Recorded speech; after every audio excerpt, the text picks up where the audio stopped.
बिस्मिल्लाहिर्रहमानिर्रहीम। रूह की दुनिया बहुत गहरी और दिल की दुनिया उससे भी गहरी है। अल्लाह हमें तौफीक दे नमाज की, मुस्तकिल मजाजी की, हमारे दिल को नूरानी करके हमें तस्बीह की, तिलावत की और तहज्जुद की तौफीक दे। बिस्मिल्लाहिर्रहमानिर्रहीम। रसूलुल्लाह सल्लल्लाहु अलैहि वसल्लम ने फरमाया, जिसने मुझ पर एक बार दरूद भेजा अल्लाह ताला उस पर 10 मरतबा रहमत नाज़िल फरमाएगा। सही मुस्लिम की ये हदीस है। नवाब जन्नत के तमाम व्यूवर्स को अस्सलामु अलैकुम व रहमतुल्लाहि व बरकातुहू। अल्लाहुम्मा सल्लि अला मुहम्मदिन व अला आलि मुहम्मद कमा सल्लैता अला इब्राहीम व अला आलि इब्राहीम इन्नका हमीदुम मजीद। अल्लाहुम्मा बारिक अला मुहम्मदिन व अला आलि मुहम्मद कमा बारकता अला इब्राहीम व अला आलि इब्राहीम इन्नका हमीदुम मजीद। नवाब जन्नत के तमाम मुअज़्ज़िज़ मेंबरान, अपने बहन अपने भाइयों और दोस्तों को खुशामदीद कहती हूँ, वेलकम करती हूँ। मेरे चैनल पर आपको मिलती है कुरानी वज़ाइफ, अहादीस से मुतल्लिक वीडियो, इस्लामिक इन्फॉर्मेशन। जिसने अभी तक चैनल को सब्सक्राइब नहीं किया वो चैनल को सब्सक्राइब करके बेल आइकन प्रेस कर लें, ताकि आपको भी मेरी वीडियो से फ़ायदा हो और आप जान सकें अपनी परेशानियों का हल। इय्याका नअबुदु व इय्याका नस्तईन। हर काम आसान हो जाएगा, ज़िंदगी में कामयाबियाँ बहुत ज़्यादा मिलेंगी। तो आपको मेरी कोशिश होती है व्यूवर्स के ऐसा वजीफ़ा, ऐसा लफ्ज़, ऐसी चीज़ बताई जाए जो बआसानी आप कर सकें और जिसके फ़वाइद बहुत ज़्यादा हों, जिसकी आफ़ादियत बहुत ज़्यादा हो और आप किसी मुश्किल में ना पड़ें। यानी आपको बहुत ज़्यादा कष्ट ना करना पड़े और आपको आसान से आसान वजीफ़ा बताया जाए जो चलते फिरते उठते बैठते बस आप उस विर्द से अपनी ज़ुबान को तर रखें, वो ज़िक्र अपनी ज़ुबान पर जारी रखें। कोई ऐसा कलमा जो अल्लाह ताला को बहुत ज़्यादा पसंद हो, जिसके पढ़ने से अल्लाह ताला बरकत दे, अल्लाह रहमत करे और रब्बुल इज़्ज़त राज़ी हो जाए। तो एक छोटा सा कलमा है, आप इसको पढ़ेंगे सुकून भी होगा, बल्कि ये 99 बीमारियों को दूर करने वाला है।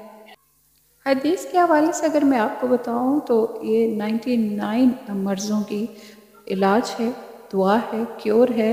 ला हौला वला कुव्वता इल्ला बिल्लाहिल अलिय्यिल अज़ीम। Cure for 99 disease, protection from affliction, hardship, gets relief in difficulties, gets purified from the sins. La hawla wa la quwwata illa billahil aliyyil azim.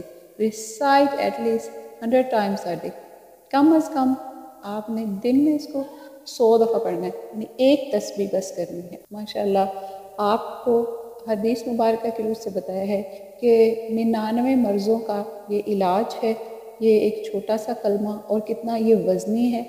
99 बीमारियाँ, जिसमें सबसे छोटी मर्ज़ या छोटा मर्ज़ जो बताया गया है वो स्ट्रेस है, वो गम है। आप खुद आइडिया कर लें, अगर आप मामूल बना लेते हैं तो आप कितने हल्के फुल्के हो जाते हैं, गुनाहों से पाक हो जाते हैं, ज़ुबान आपकी तर रहती है, अल्लाह ताला की खुशनुदी आपको मिल जाती है, बख्शिश का ज़रिया बन जाता है। जो ज़ुबानें ज़िक्र करती हैं, जो माफ़ी मांगती हैं, जो ज़ुबानें अल्लाह की पाकी बयान करती हैं, जो उसकी तारीफ़ करती हैं, अल्लाह के सिवा किसी के पास ज़ोर और ताकत नहीं है। ला हौल वला कुव्वता इल्ला बिल्लाहिल अलिय्यिल अज़ीम। और बेशक वो ही बड़ी अज़ीम हस्ती है, वो ही सबसे उठते बैठते चलते फिरते इसका विर्द अपनी ज़ुबान पर जारी रखें। वह आप एक तस्बीह किसी नमाज में पढ़ लें या आप दिन में सिर्फ एक तस्बीह ही पढ़ लें तो काफ़ी रहेगी। और आखिर में अल्लाह ताला से दुआ है कि ए अल्लाह मेरे गुनाह बख्श दे और मेरा काम आसान कर दे और मेरे रिस्क में बरकत दे। मैं अज़ीम अल्लाह से बख्शिश मांगती हूँ जिसके सिवा कोई इलाज नहीं, वो जिंदा कायम रहने वाला है और मैं उसकी तरफ तौबा करती हूँ। ए अल्लाह मुझे माफ़ फरमा, मुझ पर रहम फरमा, मेरी तौबा कबूल फरमा, बेशक तू बहुत तौबा कबूल करने वाला नहायत मेहरबान है। ए अल्लाह मेरे उन गुनाहों को और मेरे तमाम रिश्तेदारों के, बहन भाइयों के, मेरे व्यूवर्स के तमाम उन गुनाहों को माफ़ फरमा जो हमने जानबूझकर किए या गलती से हो गए, जो हमने छुप कर किए या एलानिया हो गए, नादानी में किए या जानबूझकर किए। ए अल्लाह हमें बख्श दे, हमसे शैतान को दूर कर दे, हमारे नफ्स को आग से आज़ाद कर दे, हमारे मीज़ान को भारी कर दे और हमें आला मजलिस में शामिल कर। आमीन सुबह आमीन। आप भी दुआ में याद रखिएगा। फ़ी अमान अल्लाह।